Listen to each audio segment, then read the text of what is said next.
Before I get started, I wanted to answer a question about my tripod. It's nothing special. I've had it for probably close to 40 years. What is pretty special is this little adapter for my phone. I shoot everything with an iPhone 15, and that just fits in here like this. And I can also turn the phone like this, which is convenient. So that's what I shoot on. And this is what we're gonna paint. This is a painting from 2009. I'm not particularly happy with it, but it has some sentimental value. It's when we had the house up in Vermont. So I'm gonna use this to paint from, and we'll just see what happens. Okay, so this is a square, and obviously we're painting on a rectangle here. I'll just make some little notes. This can be really abstract. And this is a fence post down here. So maybe something like this. And we'll just see how it goes. Move the camera over to the palette. And maybe we'll get started with a little green. This is permanent green. Take a little of this white, a little of the raw umber. Mix that up. And I'm just gonna put down notes of color. I really like abstract painting. And a few painters I could name is Richard Diebenkorn. I just love how loose his paintings are. There's a painter who paints poppies in a very kind of pop art way. And of course, I can't remember his name right now, but as soon as I do, I'll mention it.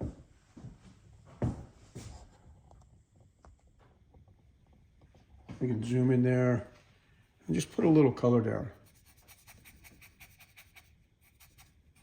My friend Francis Cunningham would say, notes of color. And so we have this here. Maybe we'll make another note down here and make it a bit darker. Grab some of that.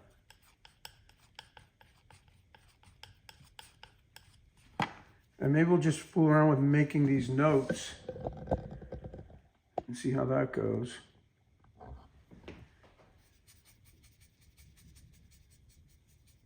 You can imagine this would be a very different painting right from the start if this background was a gray or an off-white.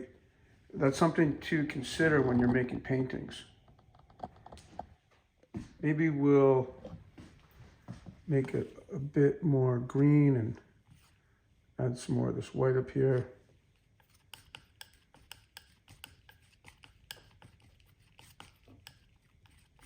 And I'll throw a little bit of this in there.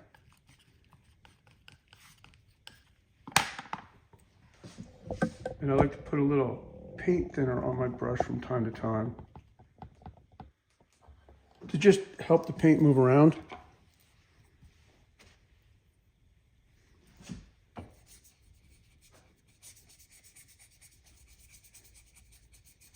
It's fun to make a really loose painting like this. And you probably know I'm a woodworker, so I make a lot of frames and I can put them in a fancy frame and all of a sudden it's elevated to something that gets a little more attention. And because it gets a little more attention, you look at it a little bit more. And I like to discover a painting more so than, see exactly what it is. That's the beauty of an abstract painting, and it can be, it can be anchored in reality. And if you think of nature, in my opinion, the really tight paintings that try to depict nature often are sort of off, right? And that's just how I feel. I kind of like things a little bit looser. So I'm going to grab a little black. It's down here. And that can be a little severe, so you want to be careful.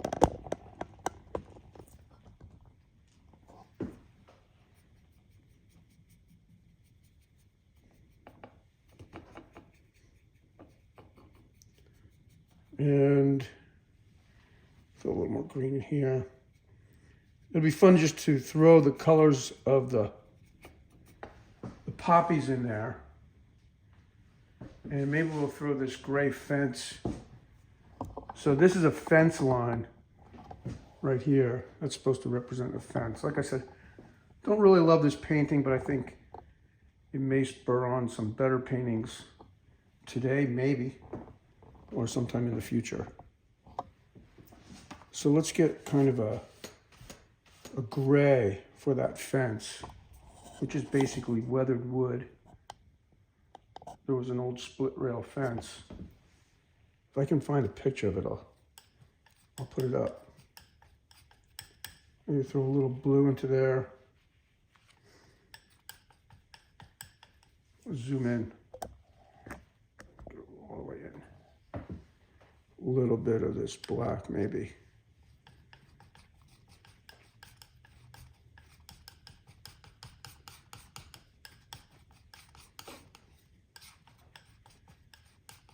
That's looking pretty good.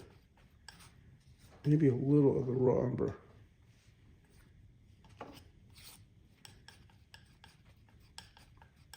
All right, I'll throw that in there.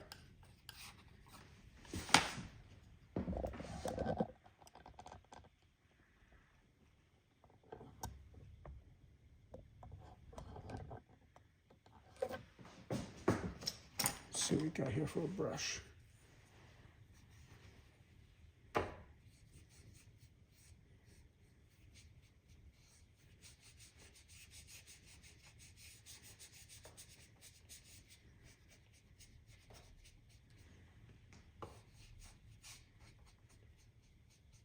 Now I just want to make some colors for those flowers. Come down here, get some of this cadmium red.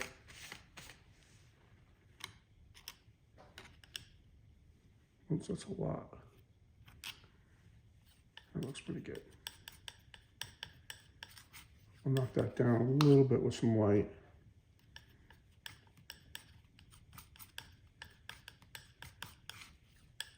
Maybe a little of this raw umber. I don't want that much.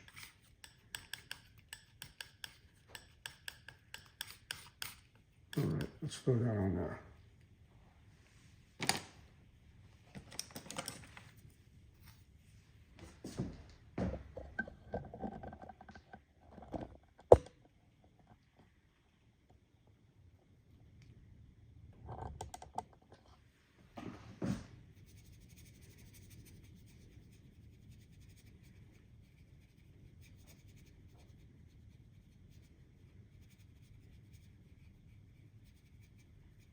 Maybe this other one will add some yellow.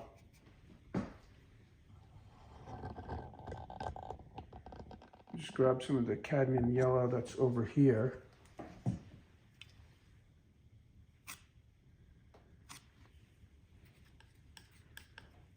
I mean, it could be like a nice surprise to see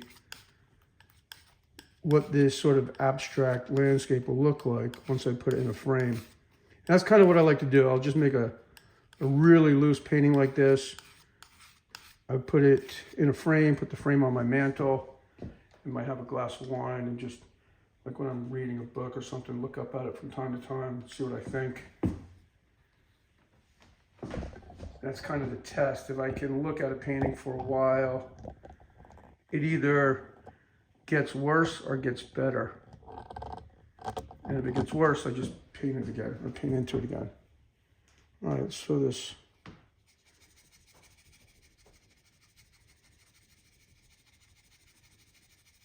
Maybe a little bit of pure yellow in there, like that.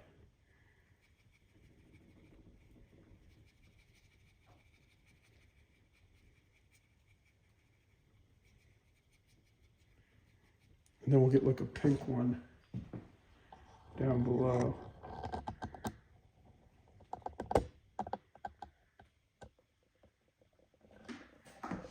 Throw a little white. Take that white and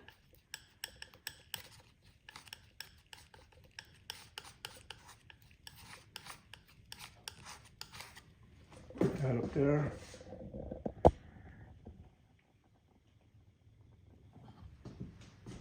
And just pull that right off the palette knife.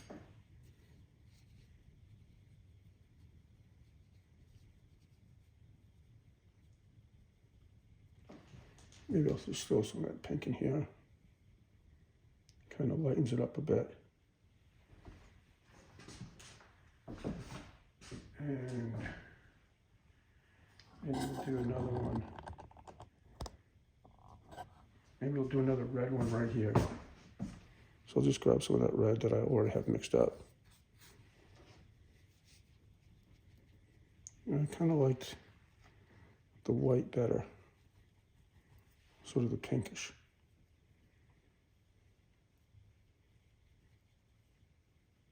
So this is designed to, you know, loosen anybody who's deciding to paint, loosen them up a bit, because as you can see, you know, who knows what's going on there.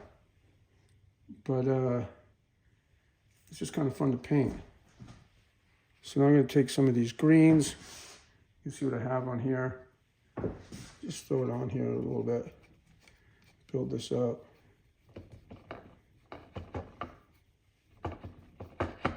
So it's an abstraction, you know, taken from a scene in nature. Got this kind of thing on my brush there. And let's maybe we'll fool around with that fence post a little bit.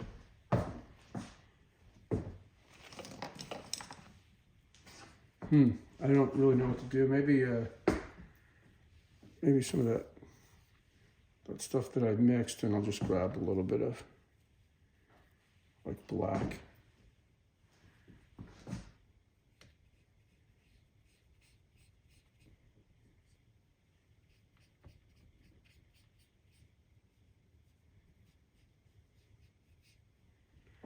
And if we throw the stems in there, that might all of a sudden make the flowers make sense. So I'll mix up a light green, and let's go down to the palette and see what we got. Throw these into paint thinner. Bring this down here. Grab some of this yellow. Get the paint off my palette knife first. All right, that's good.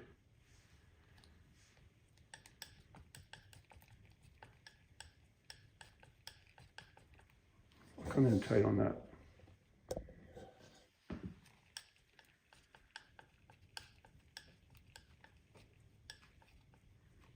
Maybe I'll try to put the paint on with the knife.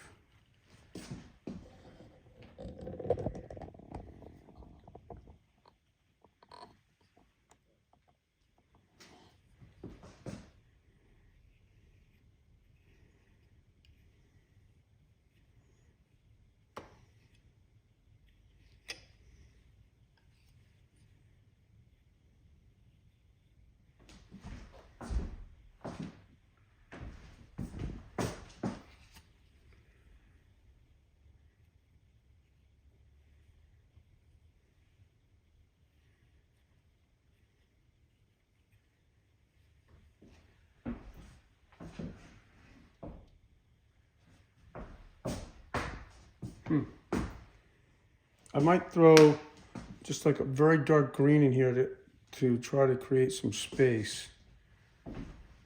So for that green, I'm gonna take this, let me get rid of that.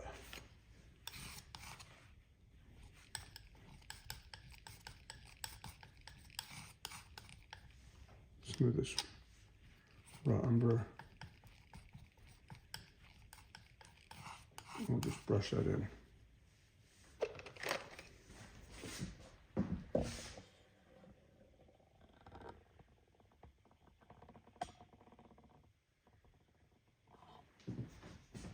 So just take it right off there.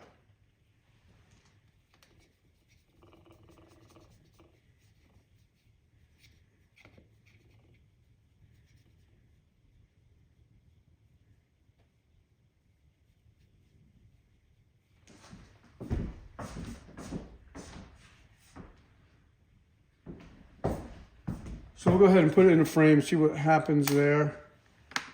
The jury's still out on this. I might like it, I might not. It might become a good, what do you call it, underpainting. So here's this big fancy frame. I made this on my woodworking channel a few years back. I kind of like that. I might just be full of shit right now. All right, here's this painting in that big fancy frame. I'll take it out of that and put it into a smaller frame. It's also a gold leaf frame. Kind of like that better, actually. I'm not sure it was picking up on the camera.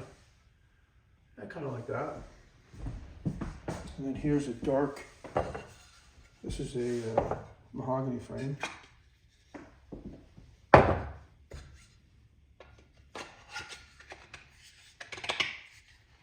Kind of a tight fit in that frame. Hope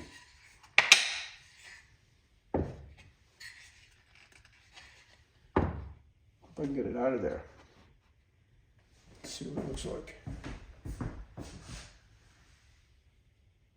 Kind of like that small gold frame. Let's get this out of here.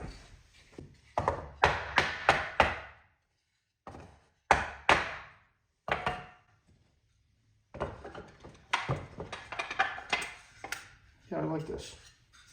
Might look good in a white frame.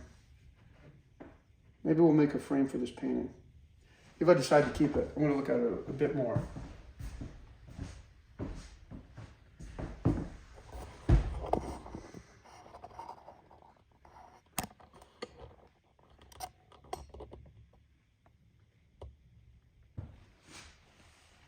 All right, I'm going to let that painting sit around for a while and decide if I like it. And if you'd like to see me make a different frame for it, like maybe a big white frame, I could do that on the channel maybe next week. So this is how I clean my palette. Just take a little bit of that paint thinner out of the container there. You want to do this, try to do it the day that you paint, otherwise it can start to skin over even in just a few hours, like you can see the green right there. All right, it's the next day, and I'm going to say this one passes the test. It is a very loose painting, but sometimes it's hard to make loose paintings. I think it will look better in a big white frame. It just kind of gives the greens some space to really be seen. If you think about it like a picture of a painting in a book, sometimes the white outline really helps you to see the image. I have another poppy painting over there, so I'll show you that, and it's also in a white frame, so you can get an idea of how this one might look. This is another painting of poppies. It's a different area of the property. That's looking out towards the road. There's a rock wall up here, that gray area. And this painting is painted on, I believe it's wood. It's not plywood. It's a piece of mahogany, that's just a random piece of wood that was in the shop forever. Ended up making this painting on it. Again, very, very loose approach, but maybe has to do a little bit with sentimental value because it was when we had the house in Vermont, the kids were little, all that sort of stuff. And so I look at that painting and I do like it, and I like this white frame.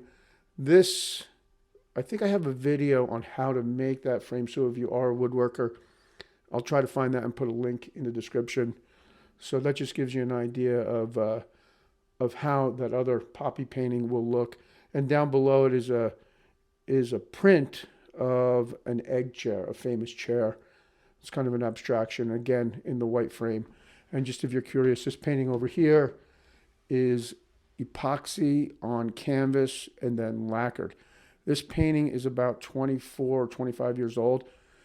When I was making these, I was kind of wondering, how is this going to hold up, this method of all the different materials that I used. And 25 years later, still doing good. So, all right, I'll see you next week.